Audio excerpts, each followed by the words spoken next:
Hello, beer tubers, and welcome to another beer review with me, Peter the Master of Puppets, today, joined by Brett. Venomyces, checking out some more beer from Beerdome. The last bottle of Forager beer we have left, and this is a bottle of Forager's Critter Cuvée. This was the last beer in the release they did of Forager beers. They did stouts and wild ales. At or Beerdome. barrel-aged beers. Yeah, At Beerdome. Yeah. And actually also the rest of Europe, a few web shops got it. But this is Critter Cuvée, and this is a massive beer. It's 14.8%, and it's a blend of multiple different beers. So it's a blend of an oat wine, a spelt wine, a rye wine, a maple barley wine, and an imperial stout. And they are aged in a brandy puncheon, a Calvados barrel, a bourbon barrel, a rye whiskey barrel, and a few 15-gallon whiskey barrels. So a boatload of different barrel types used for this. You can smell all kinds of barrel nuances from here. Yeah, there's a lot of stuff going on. It pours a very nice color. It looks a lot like a stout. Yeah, it does. But I'm guessing these barley wines would probably be really dark. Yeah, like pretty rich ones. Borderline black. Yeah. Because of long boils and what you do nowadays. But it's a pretty beer. Yeah. It's like dark brown, black. It looks a bit like blackish. Like a Fremont stout. Yeah, it kind of does with that like tan looking head. Yeah. Looks nice. Let's check out the aroma. Yeah. Yeah, it smells quite nice. It's more mellow than I expected. Okay. It jumps out at you, but it's not like, I think it's because there's so many barrels. It's almost a mishmash. Mm-hmm. But I think it's spicy caramelized oak. Yeah, I think so.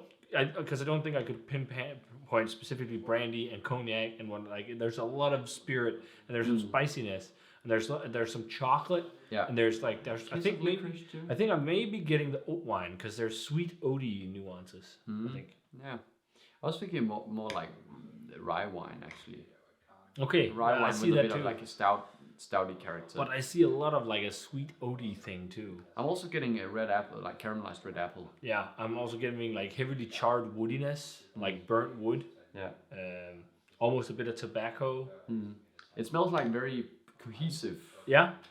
And but still fairly intense. But very charry. Actually. Yeah. But it's not maybe as it's probably because it's such a big blend. It's not it doesn't have that sharp barrel character. No, it smells a lot like when just a supercharged version of when Firestone Walker did their anniversary ales back in the day with all kinds of blends of beers.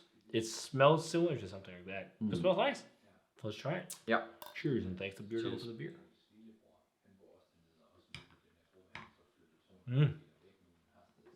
Quite nice.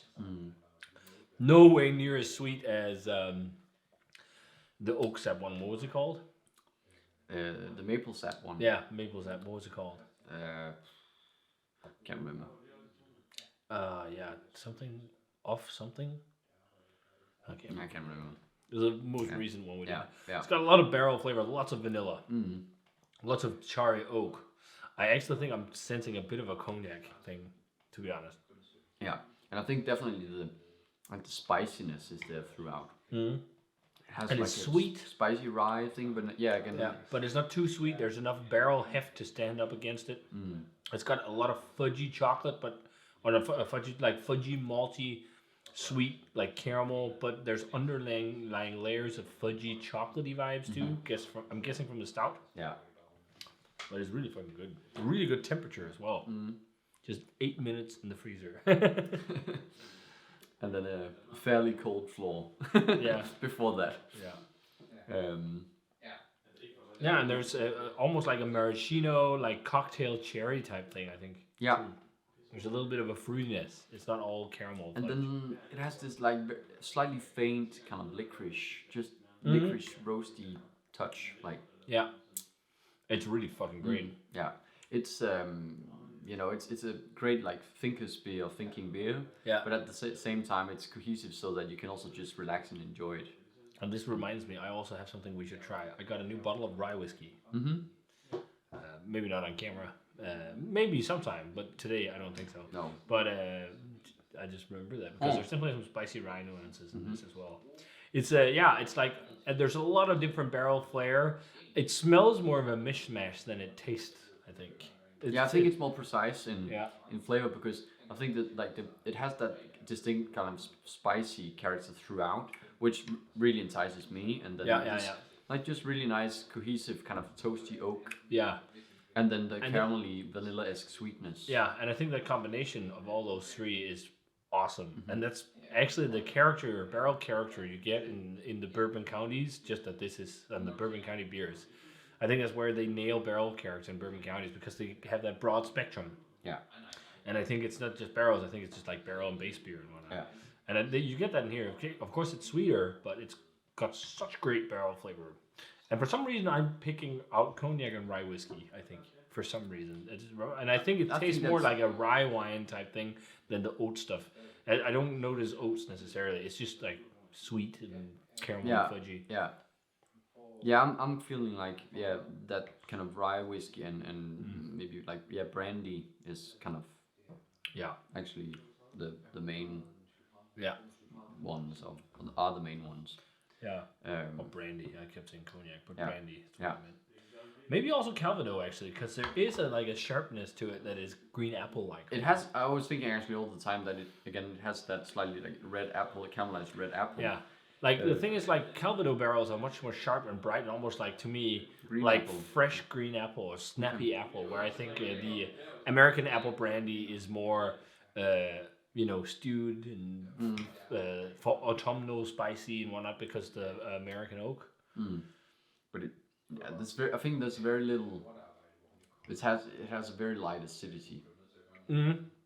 But it's a nice acidity. I think I think it's a great, really well done, balanced beer that has a bit of everything. Yeah, and I think we've had a lot of barrel aged beer and we love this. But I think if you've never had barrel aged beer, really, this is a mind blower for a lot of people. I'm not blown away, but I'm used to beers like this now. Yeah, but it's been. But it's fucking great. It's been a month maybe since I last had. Slightly more heavy, Same complex here. beer. I actually didn't do a single review ever since we did the calendar. I like this more than the other Forager we had, the maple sap one. Yeah, I think so too. But that one also got much sweeter in the long run. Yeah. I'm just gonna try and see what. I just want to drink more of this. I have no problem drinking this entire glass. Yeah. That's just become more and more important to me that it evolves more as you drink it, and it doesn't get so cloying and heavy and sweet. But we gave that one a 95. I think maybe gave it a higher score in the video. I can't remember. We just dropped it down because of all the sweetness. But I also don't want to go much higher than a 95 on this. I think a very solid, maybe high 95. Yeah. I don't want to go 96. I think it's world class, but it just hits world class for me. It's really, really fun, great. But I'm also not like going nuts. But it's just a really good. It's really good blended barrel aged beer. Yeah, it's a really fucking good barrel aged blended beer. Cuvée. I'm happy that we were able to get this. Yeah. There is maybe we're the right people splitting it today. So. Yeah. That's lovely. So, you think 95? Yeah. I think 95. For Critter Cuvée from Forager. They make fantastic beers. One of the best barrel aged games in the US. It's lovely stuff. If you guys still have this in your cellar, crack it now because it's drinking lovely. I don't think it needs to age more. No. It's good as is. So. Yeah, it doesn't need to smoothen out. Nope. So get on it now. If you guys already had this, let us know what you thought of it. As always, remember to subscribe to the Facebook fan page and Twitter and Instagram. Give this video a thumbs up if you enjoyed it. Ring the bell for future notifications about videos. And of course, check out Beerdome. And we're going to say cheers. Yeah. Cheers. And see you guys in another beer review.